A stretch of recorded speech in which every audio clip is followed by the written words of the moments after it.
really the earth is like this beautiful book, this beautiful teacher, that in each place that we go, we are receiving these transmissions and teachings. Welcome to the Stay Grounded podcast. I'm your host, Raj, founder of Liberate, and it's my mission to help you become the most grounded, loving, and authentic version of yourself that you can be. Each week, I interview experts in the fields of mindset, spirituality, and emotional well-being. My brilliant guests share their tools, stories, and unique perspectives to help you develop the skills you need to show up fully for the people and things that matter most in your life. Now let's dive in. Hello, everyone, and welcome to this week's very special episode of Stay Grounded with the amazing Tricia Eastman. So Tricia has spent her life advocating for the safe and effective use of psychedelics to aid in transformation, in trauma healing, in personal development and growth. She has spent decades training with different indigenous tribes and cultures and really learning the art of initiation and using different initiatory practices, including psychedelics, to step into greater levels of alignment, of truth, of growth. She's taught at Stanford University and the World Economic Forum, and she was on Gaia TV's Psychedelica. She curates transformative retreats worldwide with plant medicines and really facilitating psychospiritual programs in different wellness retreat centers. She truly is like just a badass. She also just wrote a book called Seeding Consciousness, which we talk a lot about on this episode. And one of the things I just love most about this episode was it was bringing me back to just remembering that we all come from nature, that there are indigenous elders and tribes and communities that have been living on this earth a lot longer than us sort of living in the United. If you think about the United States, we're only like a few hundred years old. Like there are traditions and wisdoms and cultures that have been around for so long that are so much more connected to our earth. I feel like we just as a society have disconnected ourselves from Mother Nature, and we've gone far more towards culture instead of nature. And as a result, like we really lost the art of initiation and what it means to initiate into our highest and biggest potential. And that's really what we talk about on this episode, which is, doing the deeper work, the process of alchemy, how to use earth as your teacher, reconnecting with ancestral wisdom and indigenous wisdom, and how we can all become better stewards of ourselves and this planet so that we can continue growing into more love, fulfillment, joy for years and years to come. So I hope you enjoy this episode, and I hope that Tricia's incredible insight and wisdom inspires you to come back into a love and appreciation for the mystery of being alive. So enjoy it, and without further ado, here is the amazing Tricia Eastman. Enjoy. Hello, everyone, and welcome back to this week's episode of Stay Grounded with my dear friend. Hi, Tricia. Hi, so honored to be here, Raj. It's so nice to connect with you and finally to connect with your audience. It's so lovely. I just love the off the mic conversations that you and I have had, and just love what you're doing, who you are, how you're being in the world. And it's just such a treat to have you here to share your heart, your wisdom, your journey with my crew. So I know it's going to be a really fun conversation. Yeah, I'm really looking forward to it. Thank you. So there's so many directions we can go because you have the most colorful and like history and just all of it. So I'm actually curious if we can start with your reverence for indigenous cultures. And maybe I'd love to just start like, where did that come from?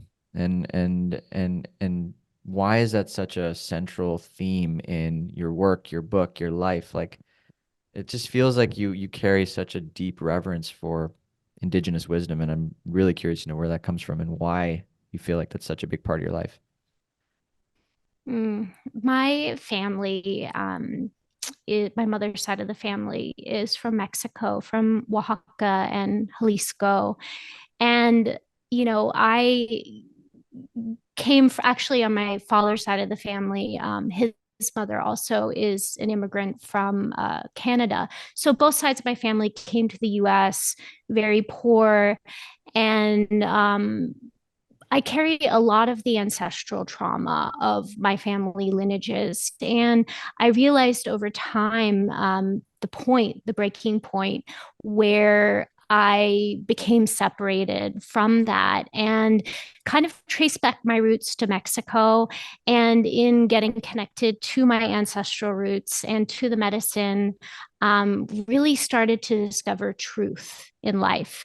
And I feel that the beauty of the time that we're in right now is that we're collectively going through this awakening process. And I feel like for me, it most vividly happened maybe a little bit around 2010 to 2012, where I really felt like I was being led on this synchronistic path, where almost like my ancestors were showing me this path forward. And it was through reconnecting to these ancestral lineages and traditions that I started to realize that I truly have hope for this planet and hope for life. And in a time where we collectively, I would say, in the Western culture, are very separated from nature in the traditional way of really understanding the language of the trees, the language of the birds, and really like the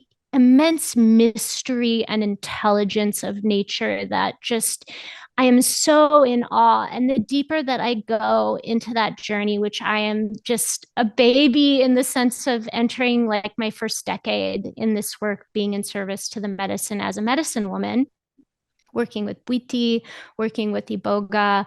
I started at Crossroads in Mexico. So it was actually interesting that I was in the lands of Mexico where my ancestral wisdom and gifts really started to activate. And I do feel that there is something sacred even in nature to the land, like your ancestral homelands carry a transmission of Mm. truth for you and places that we go, just like we were talking about how I'm in Asheville, North Carolina, and how the Appalachian Mountains have this like wise old grandmother wisdom, some of the oldest mountains in the entire world. And you were talking about Nosara, Costa Rica, and how it has this wisdom of life force energy and regeneration. And, you think about this idea of the blue zones of the planet, and you're eating the food in that area, and like maybe scientists might say, oh well, it's the climate or it's the food or it's the cultural habits, but ultimately all of that is fed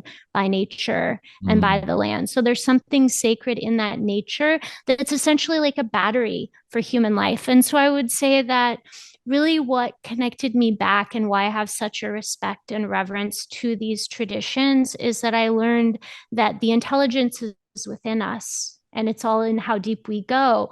But what's beautiful is that it's also easy to get lost, and these ancestral wisdom paths have a roadmap. Yeah, it's so you said so much in there, and I'm really Sorry. no, no, it's good because it's like it's bringing up like awarenesses for me. Like I've been just feeling called that over the next few years, like it's time for me to go back to India. It's time for Mm, me to go back and spend time like there and be there and like really feel my roots. Cause like mhm. there's only so much that I can remember from my mind. There's only so much that I can access, but I think there's a deeper wisdom within my cells that I think can only be activated by being in the land that I originated from. And so there's this deep connection there. And I do feel like, and I'm curious about blueprints because I think, do you feel like the blueprints are to be remembered? Like if I went to India and like, do you think that like a blueprint would come through me, or is it like can you speak to the idea of a blueprint and what you're referring to when you mean blueprint? So, I love the work of Rupert Sheldrake. I don't know if you've heard about his like morphic resonance frequency hypothesis, and that is that essentially everything in nature has an intelligence. And so, like when we talk about my book, Seeding Consciousness, a seed has so much information, a tiny little poppy seed has all the information of an entire flower and even more so. So the same goes for all life. So whether it's a region where there's a specific type of rock or crystal, that crystal is essentially a hard drive, just like we have hard drives made of silica, which are crystals in our computer.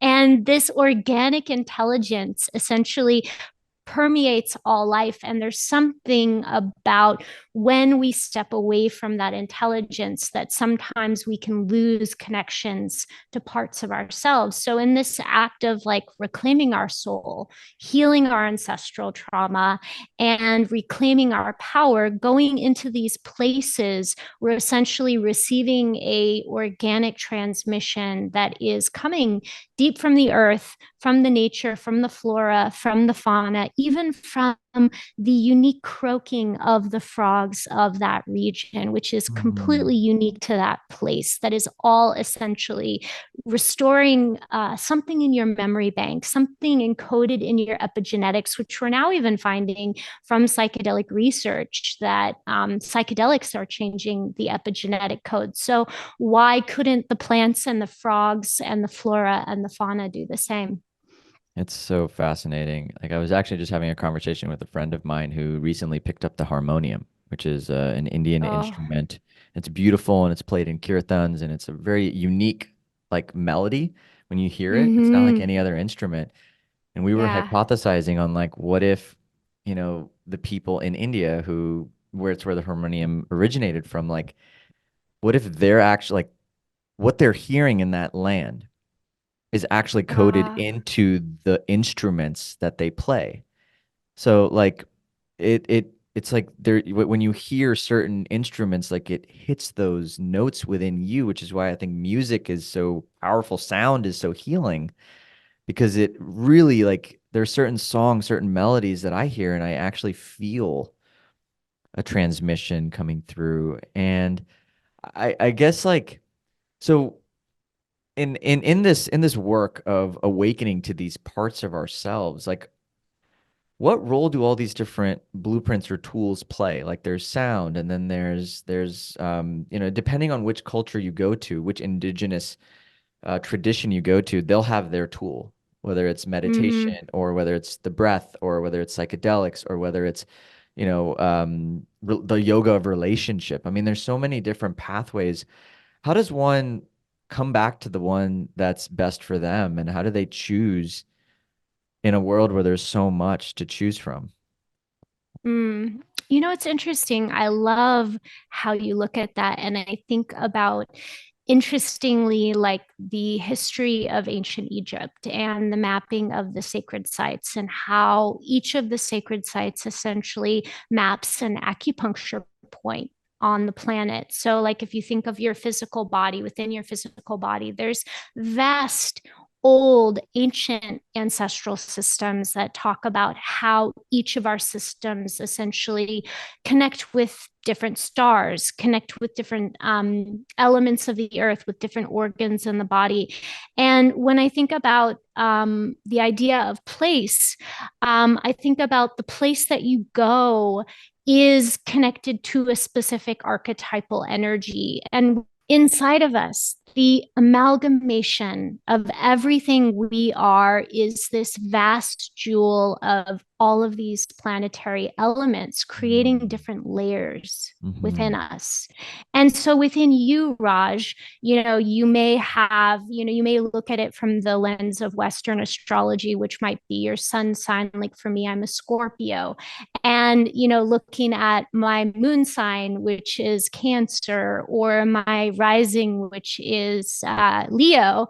And there might be different fractals of that energy within different parts of the planet that allow me to receive that reflection from the land to really Wow. have that deeper understanding of self, because really the earth is like this beautiful book, this beautiful teacher, that in each place that we go, we are receiving these transmissions and teachings. And in traditions like Bwiti, which is the tradition that I'm initiated in, one of my teachers, Tumarbinga, who sadly passed last year and is still with me in the spirit world, he says that the earth is a school, and that when you die, you essentially are collecting all of the information to take into the next lifetime, which is another school.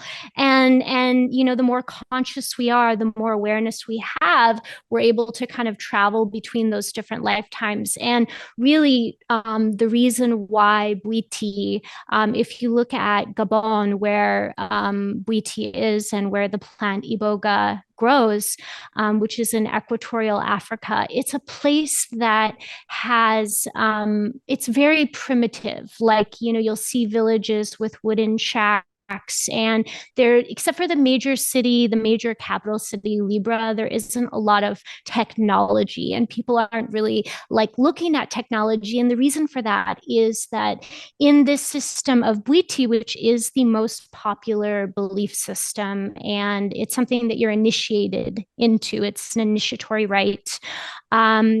You are here in this lifetime to learn.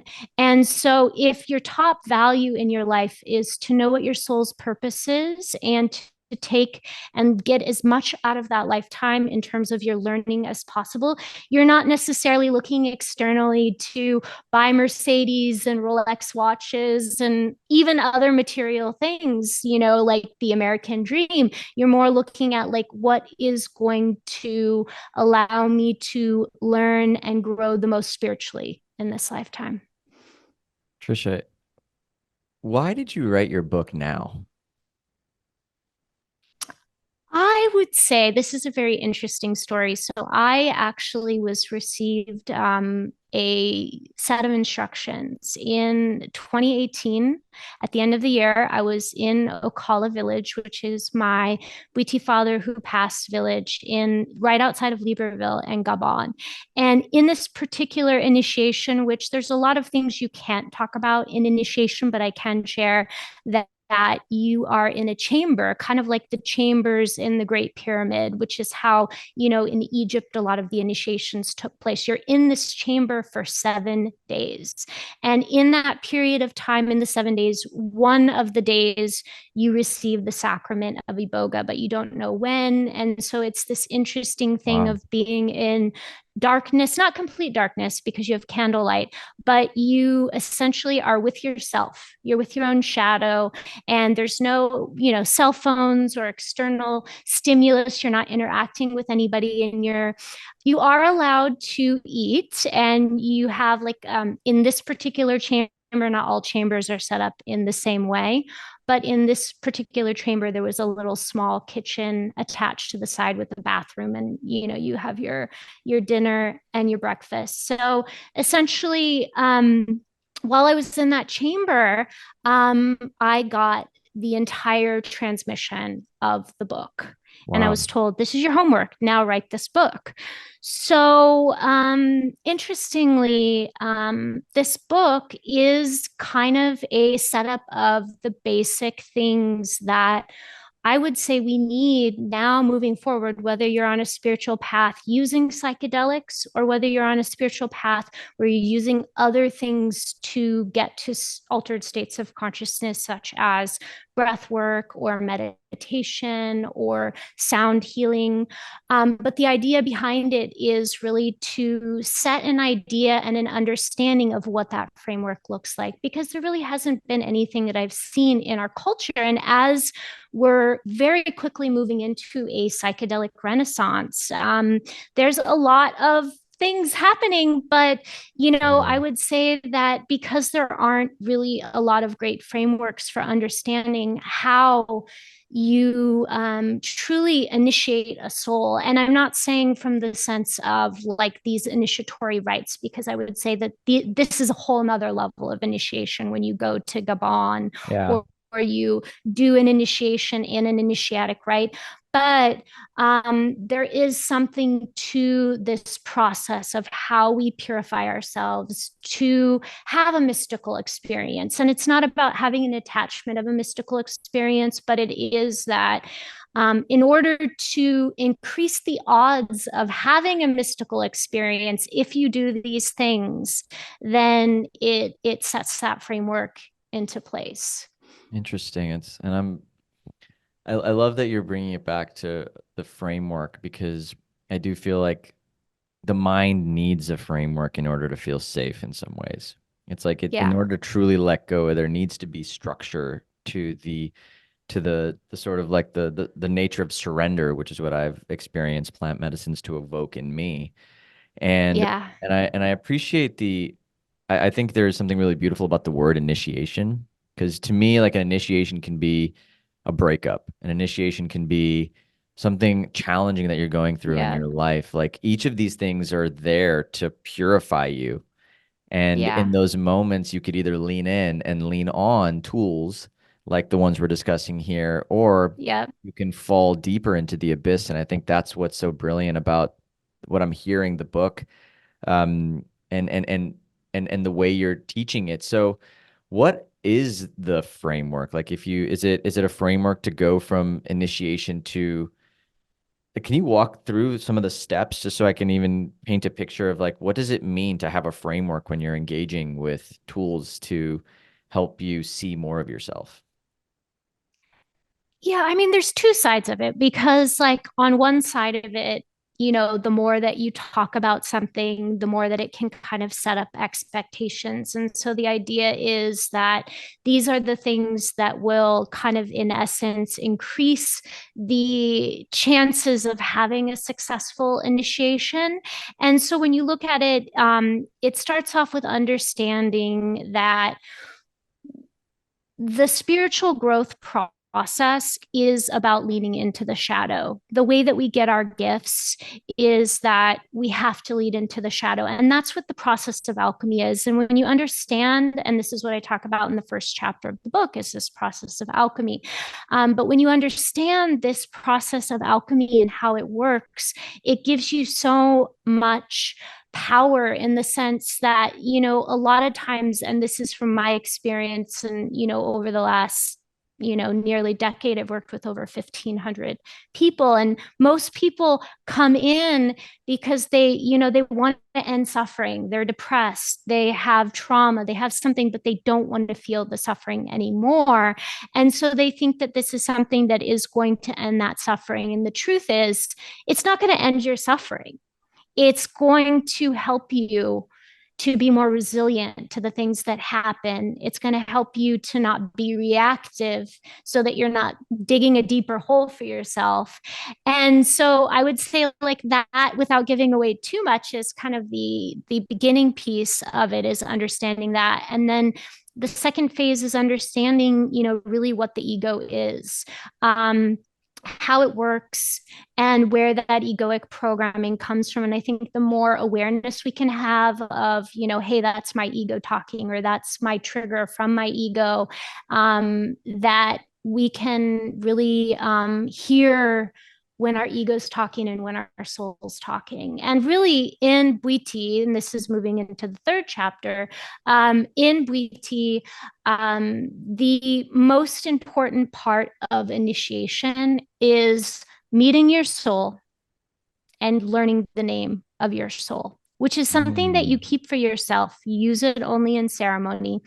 But it's really how you know who you are. The essence of getting initiated is knowing who you truly are. And if you don't get there, that just means you need to keep doing the work until you get there. And that's a big core philosophy in the book, is that everything is an ongoing practice forever and ever and ever. And you're putting money in the bank. You might not feel it right in the second. You might not feel a release of suffering in this present moment, but it does go into the bank. So it's like understanding that process. So once you've understood how you can hear your soul and connect to your soul, then it's about the soul reclamation. And that chapter is called soul. sorry, soul kintsugi. And kintsugi, I came up with this Yeah. idea of the Japanese art of golden repair because on one side of the coin, we're all a broken mess. Like I'm here sobbing on the carpet, even after all the work that I've done.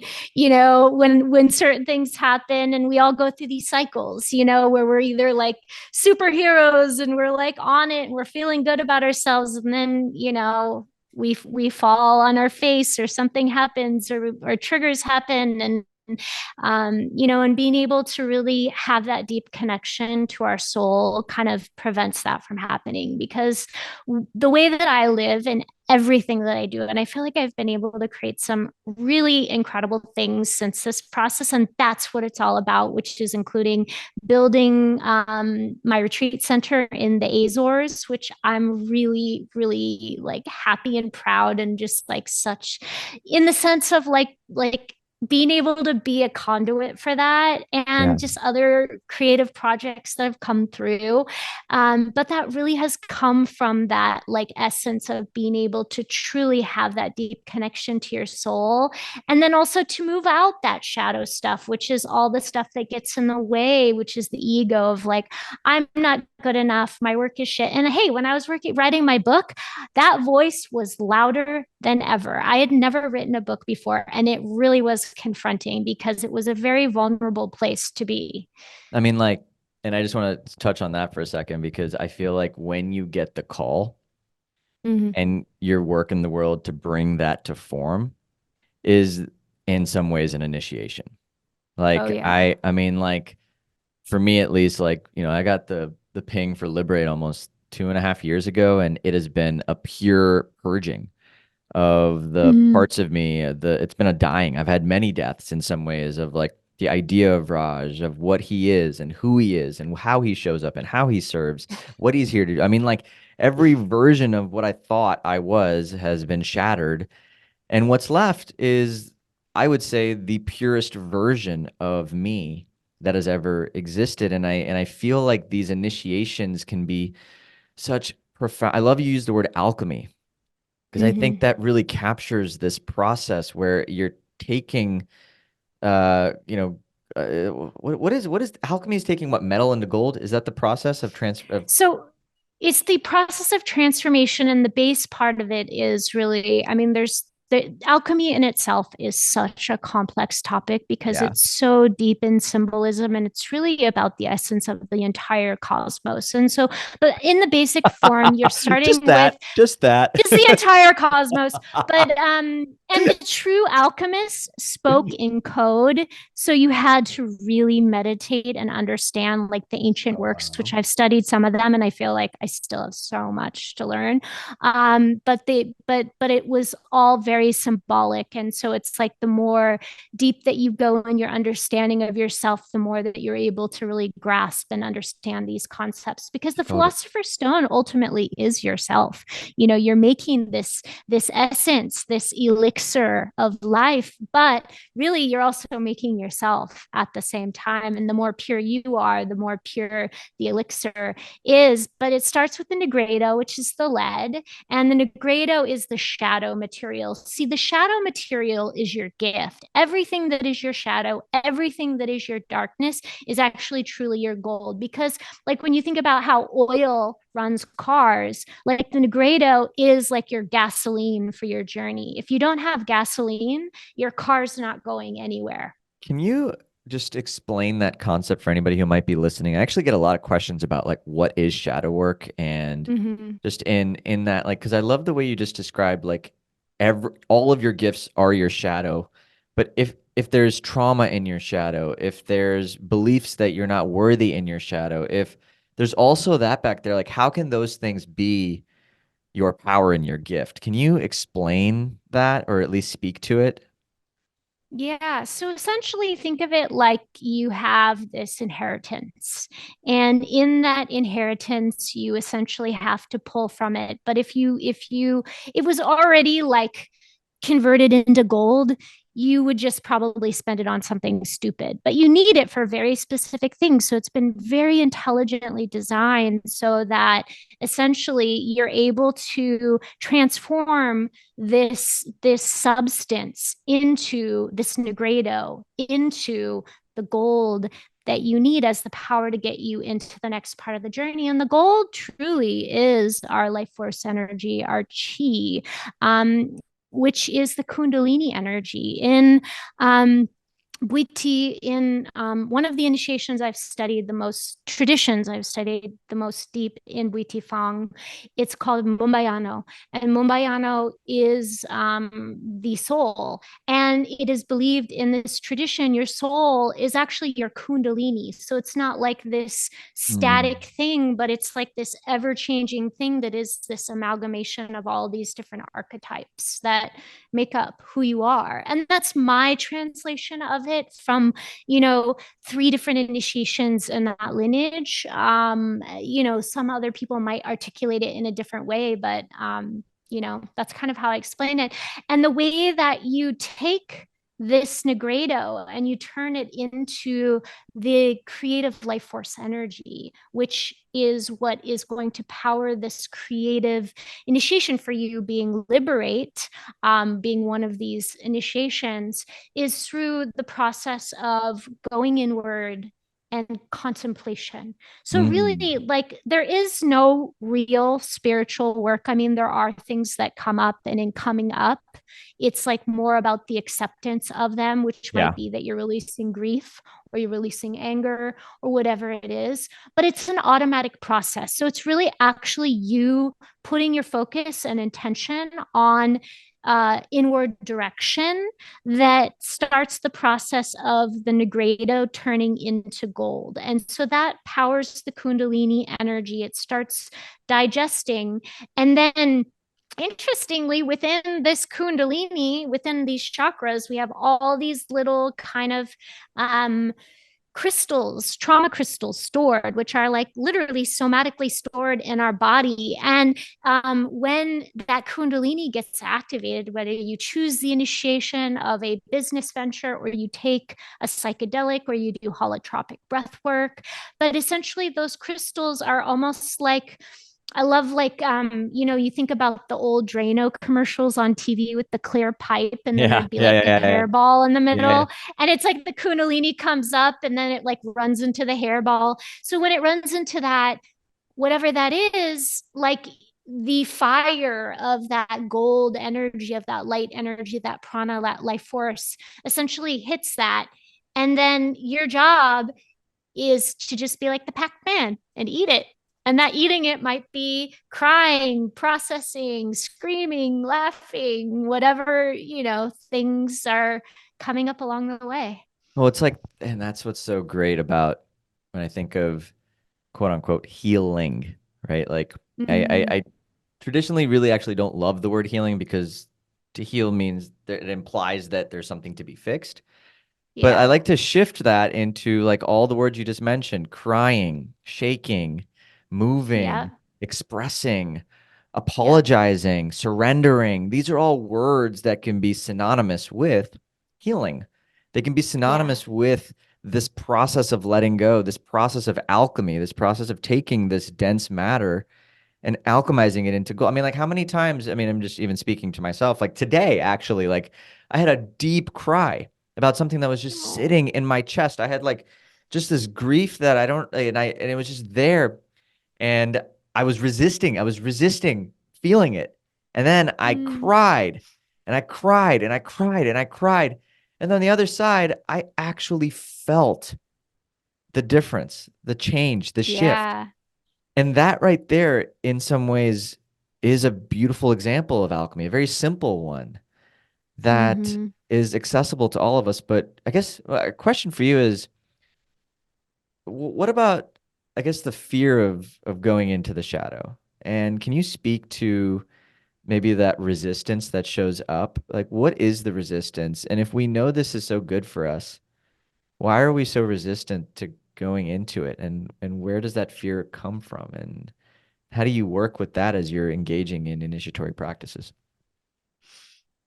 I mean, I see it from all across the board because some people, it's very easy for them to go into different things. And I would say, like, ultimately, all fear, all anxiety, all of this is, I think, sometimes this connection to projecting something in the future that doesn't really exist.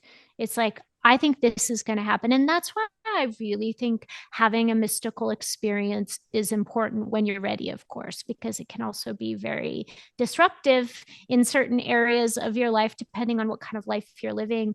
But having a mystical experience shows you that it's okay to fall, and you trust fall into the entire universe, and you're falling but you're held at the same time. And that's the beauty of it. It's not like you're really being held, like when someone does an exercise where they fall backwards and there's someone behind them to catch them, but it's like literally like you're falling and your trust falling and you're dissolving.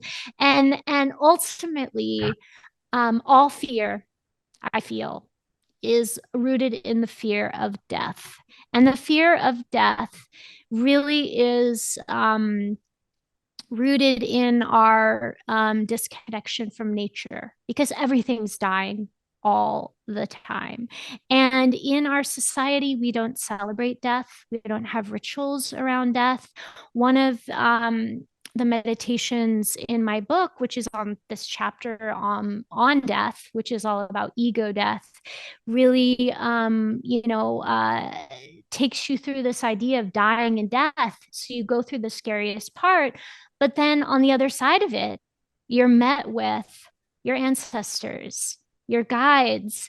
All these people are waiting on the other side of the spirit world that are so happy to see you. So it's almost like, it's like this ongoing story where it's like, you die in this one realm and then you come through and the energy never actually dies. And so I think that in our resistance to death and our resistance to fully letting go and being a vessel, being a conduit of this sacred life force energy that powers the web of life, that we, like it's death that actually is when we're out of alignment with life. Anything Mm. that is out of alignment with life is dying because it's not being fed by the web of life. The Kundalini life force energy is not going to it because it is not in its creative, regenerative aspect.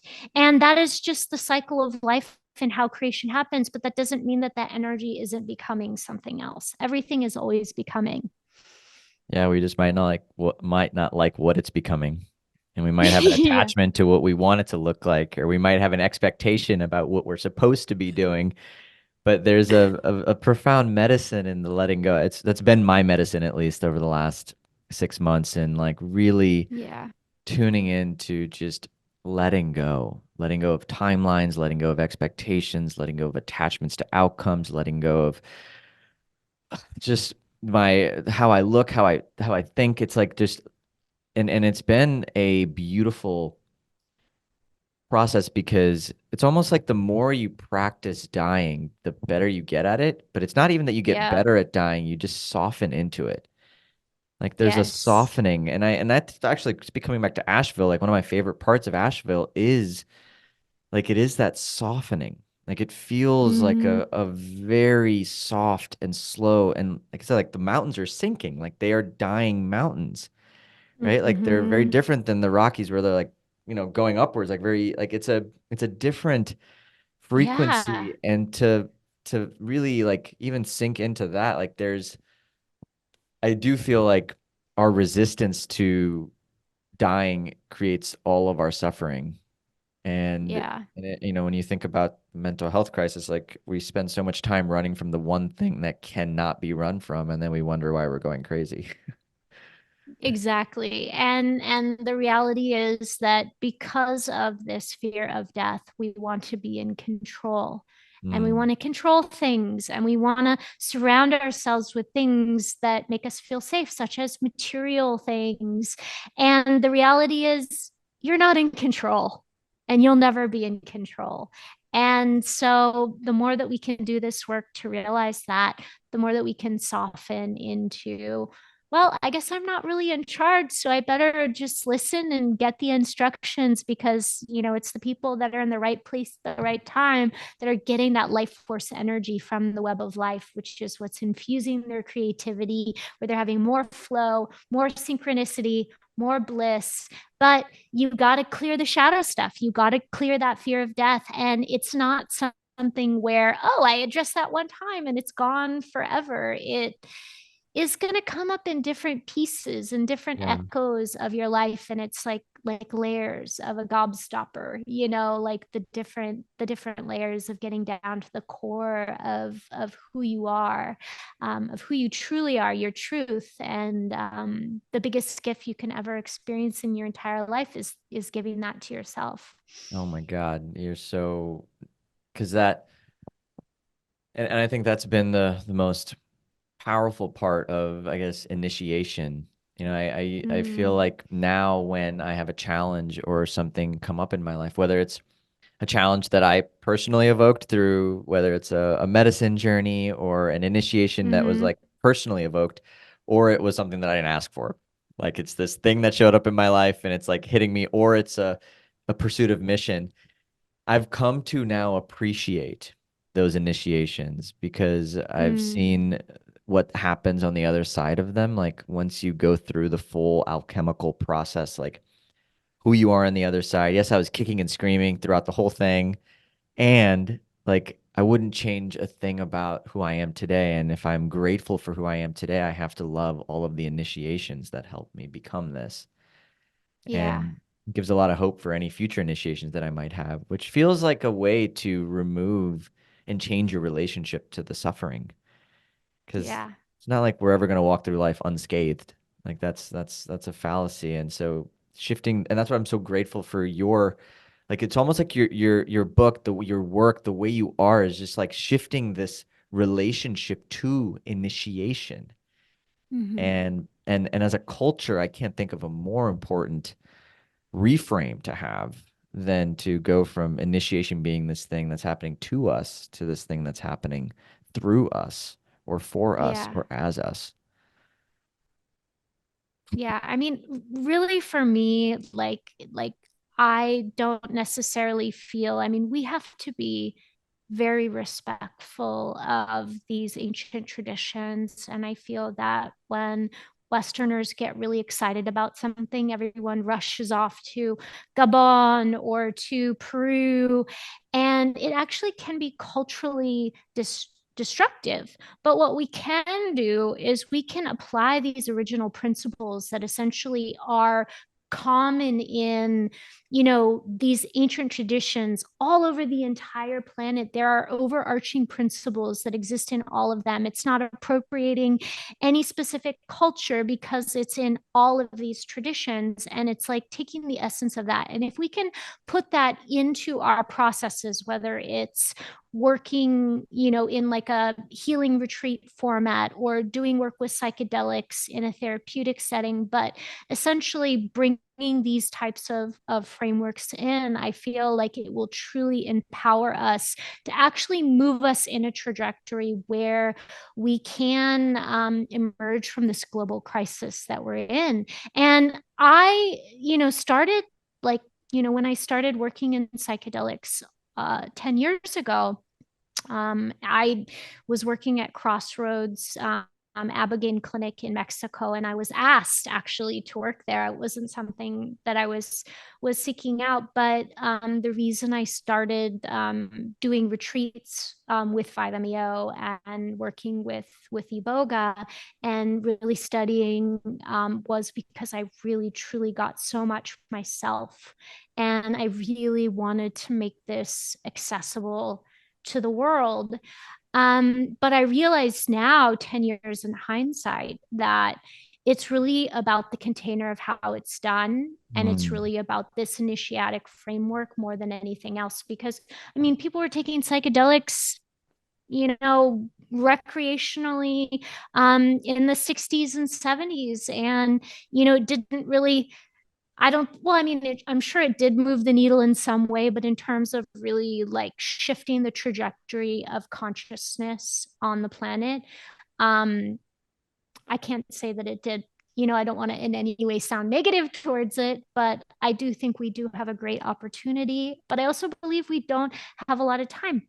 I was just working with the Kogi, and I do a lot of work with the Kogi Kagaba in Colombia with my nonprofit Ancestral Heart. And the Kogi Mamus spend 9 years in darkness, in an initiation in a Wow. cave. And the Mamus are found typically at a younger age, but sometimes at birth through divination. So different elders, other mamus in the tradition will see a child and do the divination, and they'll know. And then and at that point, they will do a divination to see when that initiation begins. But there are some mamus that I've met who have spent 27 years in a cave. And their job, they are essentially the bridge between human and nature. They maintain and they do offerings for the entire planet at sacred sites. And they call it pagamentos, so payments. They're making payments to the earth for what we've taken from the earth. And essentially, in this last divination, they said we have about 6 months, like literally, to turn things around, or we're not going to make it. And essentially, what they said specifically was that Mother Earth needs to go into a healing process because what she's been through is too much. Mm. And that there's two ways that can happen. One way is that humans can support and assist that process by being stewards of the planet, by truly listening, and by playing our role in being good stewards of the planet. Or essentially, I don't want to make it sound too bad, but the other one is almost like we're the fleas on the back of the dog getting Yeah, shaken off, meaning a lot of natural disasters. And totally. I, I mean, it's kind of dark and dreary to think about, but like yeah, I like to think of it as like Mother Nature does not need us, we need her. yeah, And she will do whatever she needs to do to protect herself. She has been alive a lot longer than the human species. And so for us yes, to have this naivety or this arrogance about it being any other way and not being humble in the yeah. face of the capital H her is absolutely silly. Yeah. And it was interesting. I read this post on social media just recently about how Japan dumped like thousands and thousands of gallons of radioactive water from Wow. Fukushima. And this elder said, "This is a warning from the ancestors. The ancestors are saying it is not okay for you to do that." And they continued to do it. I don't think they actually read that social media post. But what I will say is that there was a pretty significant earthquake in Japan right after. It was like a 7 point something, and it did quite some significant damage. And I do believe that these are some of the warning signs that we need to listen. And if it's our governments that are doing these things, we also need to speak Hold them up to those accountable. governmental systems, hold them accountable. Yeah.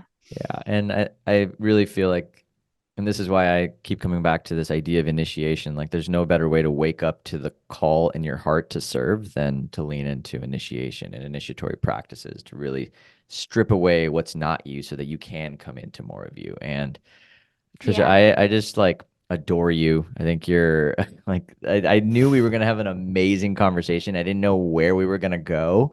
Because it's just like, but I'm so grateful that we just kind of allowed and flowed because we landed where we did with such an important message to listen and to really do our work so that we can listen deeper and be of service. And I'm so grateful for the way you serve and the way that you support and for you just putting all of your heart and soul into your book. I'd love for you to speak about the book. I know it's not out yet. And for everyone listening, we'll likely do another, either a second part of this or a re-release or something like that closer to when the book's going live. But, I'd love for you to speak to this, Tricia, and just share the book. Whatever you want to say that already hasn't been said.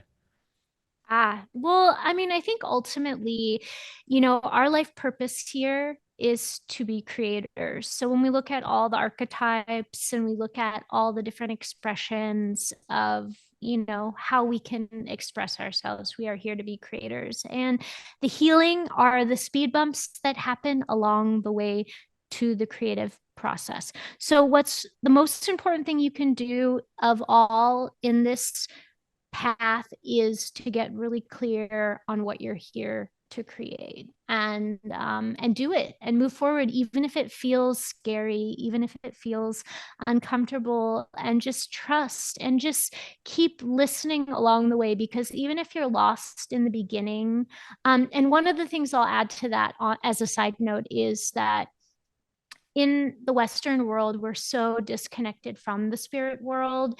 And in traditions like Bwiti, we talk to the ancestors. The reason we go in and have these, deep initiatory experiences is to connect with the spirit world and to the ancestors. And so we have this ancestral connection. All of us have this ancestral connection. And you have right now, standing right behind you, the past 7 generations of your ancestors. And what's interesting about that is I recently, as I was writing the book, saw this DNA study, and it said that you can actually identify DNA only up to past a little, like past 7 generations. It gets so blurry that it's not really an accurate reading of your DNA. And I thought that to be very interesting because it correlates with how far back your ancestors stay with you. And so, what I would Wow. say is light a candle, introduce yourself. And this is how you do it in many traditions, including Bwiti. You say your full name, your mother's full name using her maiden name, your father's full name, and you can invite in any ancestors or any guides that you're connected with. It could be, a fairy. It could be, anything that you're connected with, like an archangel, or it could be different gods like Krishna, or even Neteru from the Kemetic cosmology, such as Sekhmet or Thoth, or, whatever you're connected with. You can invite all of that in, and ask for support and ask for help. We all need help and support. And the crazy thing is that we have it. It's behind us. It's in the spirit world. It's always there. There are, lifetimes and lifetimes of ancestors just waiting for us to pick up the phone, which is just a candle or even a prayer away. Mm, thank you for that reminder. It's it's interesting. I've commissioned a few paintings in my life, and the first painting I ever commissioned was a it was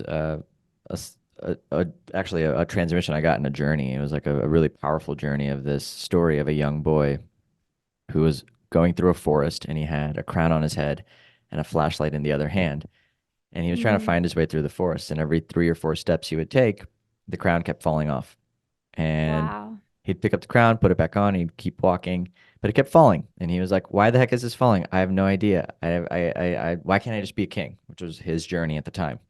Yeah. And what he didn't realize that if he just turned around, he would see 1,000 ancestors Mm. there to just guide his path. And if he truly wanted the crown to stay on, the little boy would have to throw away the flashlight, pick up his sword, and trust with every step that the light of his ancestors was going to show him the way. And there's something about what you just shared that brought that memory back into my awareness. And it is so deep and precious for me. So I'm feeling unbelievably grateful for you right now. Thank you for just bringing that memory back. And it's actually, uh, yeah, thank you. Thank you for just being. I'm Thank incredible. you. That is such a powerful vision. And Yeah. just so much deep symbology and meaning in that. I mean, it's just, it's so true. The idea of the crown and our crown chakra, which is where we receive the information from our ancestors, Ooh. and just, the symbology of the sword, because to me, the sword is our power and our manifestation. And, the word is our sword. It's like, our communication with the spirit world. That's the sword to me, is like that communication, Mm. and that antenna. And then here you were with this little flashlight walking around with this, and that's like the person with the closed third eye, like literally trying to like almost like a mole, like how moles are like Yeah. blind, like trying to Yeah. get Trying to around find and his way. Yeah. Yeah. Yeah. trying to find your way and not see anything, and then like literally like not being able to To be in your hear. power, to hold the crown, being both the connection to the spirit world, but also like you in your highest archetype, which is, you as an empowered creator, like leading the way, but also being led.